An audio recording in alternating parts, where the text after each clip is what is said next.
नमस्कार, चंद वकालत न्यूज में आप सभी का स्वागत है। रतलाम शहर हुआ चैतन्यमय, 60,000 से अधिक मतों से विजय हुए चैतन्य काश्यप। मध्य प्रदेश के विधानसभा चुनाव में मालवा क्षेत्र के रतलाम जिले का चुनाव भाजपामय रहा है। जिले की 4 सीटों पर भाजपा को जीत मिली है और आदिवासी बहुल सैलाना सीट पर भी कांग्रेस को निराशा हाथ लगी है। यहाँ पर भारतीय आदिवासी पार्टी के कमलेश्वर डोडियार ने कांग्रेस के हर्ष विजय गहलोत गुड्डू को 6,000 मतों से हरा दिया है। यहाँ भाजपा की संगीता चारेल तीसरे नंबर पर रही है। काश्यप ने अपनी जीत और बढ़त का सिलसिला बरकरार रखते हुए 60,000 से अधिक मतों के अंतर से जीत प्राप्त की है। उनके समर्थक पहले से ही प्रचार के समय से अब की बार 56 पार का उद्घोष लगा रहे थे। कांग्रेस के पारस सकलेचा लगभग 48,000 मत प्राप्त करके भी भाजपा के चैतन्य काश्यप से लगभग 60,000 से अधिक मतों के अंतर से हार गए हैं। जीत के बाद शहर में भाजपा कार्यकर्ताओं के साथ चैतन्य काश्यप का विजय जुलूस शहर में निकल पड़ा है। जिले की अन्य सीटों पर भाजपा का शानदार प्रदर्शन रहा। उन सीटों पर भी निर्दलीयों ने भाजपा की जीत को और अधिक सुगम बना दिया। जावरा में भाजपा के डॉक्टर राजेंद्र पांडे ने कांग्रेस के वीरेंद्र सिंह सोलंकी को हराया है, जबकि यहां जीवन सिंह शेरपुर निर्दलीय चुनाव लड़ रहे थे। विगत चुनाव में मात्र 500 मतों के अंतर से जीते डॉक्टर पांडे ने इस बार की जीत का अंतर 25,000 से ज्यादा का रहा। वहीं जावरा के पास सुरक्षित सीट आलोट पर कांग्रेस के बागी और निर्दलीय प्रेमचंद गुड्डू ने कांग्रेस के मौजूदा विधायक मनोज चावला की हार के मार्ग को प्रशस्त करते हुए पूर्व सांसद और भाजपा के उम्मीदवार डॉक्टर चिंतामणि मालवीय को भारी मतों के अंतर से विजय दिलवा दी है। ये सीट भाजपा ने कांग्रेस से छीनी है और यही कारण रहा कि ये जिले में सर्वाधिक मतांतर से भाजपा को जीत वाली सीट रही है। रतलाम ग्रामीण सीट पर अपनी शासकीय सेवाएं छोड़कर राजनीति में प्रवेश करने वाले कांग्रेस प्रत्याशी लक्ष्मण सिंह डिडोर कोई खास नहीं कर पाए। जयस के डॉक्टर अभय ओहरी ने उनकी राह और मुश्किल बनाई। इसका भरपूर फायदा भाजपा प्रत्याशी मथुरालाल डामोर को मिला और उन्होंने भी बड़े अंतर से जीत हासिल की है। जिले की कुल 5 में से 4 सीट भाजपा और एक सैलाना से निर्दलीय कमलेश्वर डोडियार के खाते में गई है। कमलेश्वर ने कांग्रेस के कद्दावर नेता हर्ष विजय गहलोत और भाजपा की संगीता चारेल को 5,000 से अधिक मतों से हराकर अपनी जीत दर्ज की। भाजपा की इस एक तरफा जीत से भाजपा कार्यकर्ताओं में उत्साह और कांग्रेस खेमे में मायूसी छा गई है।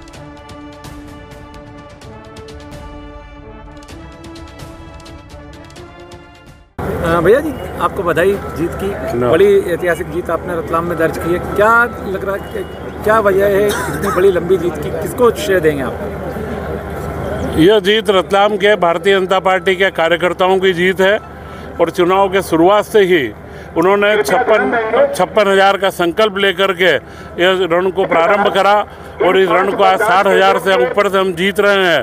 तो मैं ऐसा मानता हूं कि कार्यकर्ताओं का समर्पण और भाजपा की संगठन शक्ति का ही परिणाम है। और आज जो मध्य प्रदेश, छत्तीसगढ़ व राजस्थान तीनों जगह के ऊपर भारतीय जनता पार्टी जिस तरीके से बहुमत के साथ में आ रही है, निश्चित इसने सिद्ध कर दिया है कि कांग्रेस के बाद न तो कोई नेता है, न उनके पास कोई नीति है। और भारतीय जनता पार्टी का नेतृत्व देश के प्रधानमंत्री नरेंद्र मोदी जी के नेतृत्व के अंदर हम लोग लगातार विकास की गति में और प्रदेश के मुखिया शिवराज सिंह चौहान के नेतृत्व में हम लोग कल्याणकारी व संवेदनशील योजनाओं के साथ में समाज के विकास में जो हमारे प्रयास हैं, उनको हमारे प्रदेश की जनता ने आशीर्वाद दिया है।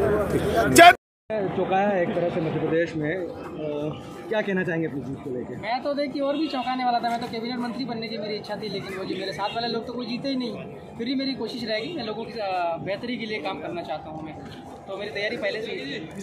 अच्छा, एक और चीज़ बताएं कि आपने एक जो नोतरा आयोजित किया था और मतलब एक तरह से आपने मतदाताओं से ही पैसा एकत्रित करके और एक रुपया जुटा के चुनाव लड़ा, तो मतलब किस तरह की चुनौतियाँ थी और इसको मतलब क्यों ऐसा नए कॉन्सेप्ट के साथ? जिस दिन मैंने फॉर्म फिल किया था, नामांकन पेपर मैंने भरा था, उस दिन मेरे पास 1 भी रुपया नहीं था। मैंने इधर उधर यार दोस्तों से लेकर के और मैंने भरा था। बाद में धीरे धीरे सारी चीज़ें होती हैं। अच्छा, कमलेश्वर जी, अब प्रदेश में लगभग तय हो गई है, भाजपा की सरकार बन रही है, तो किसके साथ रह के काम करेंगे? क्या सरकार में मिलेंगे आप, या क्या सोचा है अभी तक? पार्टी को इसे ज्वाइन नहीं करूँगा। मैं ऑलरेडी पार्टी का प्राथमिक कार्यकर्ता हूँ भारत आदिवासी पार्टी का, और मैं पहले ही कह चुका हूँ किसी भी विचारधारा की पार्टी हो, किसी भी दल की पार्टी, किसी भी दल की सरकार हो, हम लोग सरकार के साथ मिलकर के काम करेंगे बेहतरी के लिए, लेकिन कोई पार्टी ज्वाइन नहीं करूँगा। Okay, thank you. आने वाले कार्यों को श्रेय जाता है, ये राष्ट्रीय विचारधारा के प्रति समर्पण भाव को जाता है, ये राष्ट्रीय एकता के समर्पण भाव के प्रति जाता है, और ये राष्ट्र को अखंड भाव, अखंडता के साथ में रखने को दिया जा सकता है, क्योंकि माननीय प्रधानमंत्री नरेंद्र मोदी जी के द्वारा और माननीय मुख्यमंत्री शिवराज सिंह चौहान के द्वारा विकास कार्यों के साथ साथ में जन कल्याणकारी योजनाओं के साथ साथ में भारतवर्ष के सांस्कृतिक जीवन मूल्यों को फिर से पुनर्स्थापित करने का काम किया है।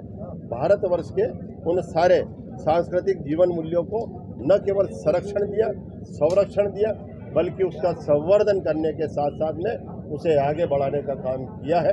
तो मैं उन सारी बातों को निश्चित रूप से श्रेय देना चाहूँगा। पांडे जी, आपकी पूर्ण बहुमत से सरकार बनी है भारतीय जनता पार्टी का, 4 बार के विधायक बनने वाले हैं, सरकार में आपकी सहभागिता होती है कि मंत्रिमंडल में लग रहा है आपको? सरकार में तो विधायक की वैसे ही सीधे सीधे सहभागिता रहती है, और मैं जब निरंतर रूप से विधायक रहा हूँ, आप हम सभी जानते हैं, जन कल्याणकारी योजनाओं के साथ में विकास कार्यों की आवश्यकता क्षेत्र को होती है, जन जन की समस्याओं का निराकरण करने की आवश्यकता होती है, और वह मैंने विधायक रहते हुए पूरी सक्षमता के साथ में सशक्त रूप से उसे पूर्ण किया है और बड़े से बड़े कार्य करवाए हैं।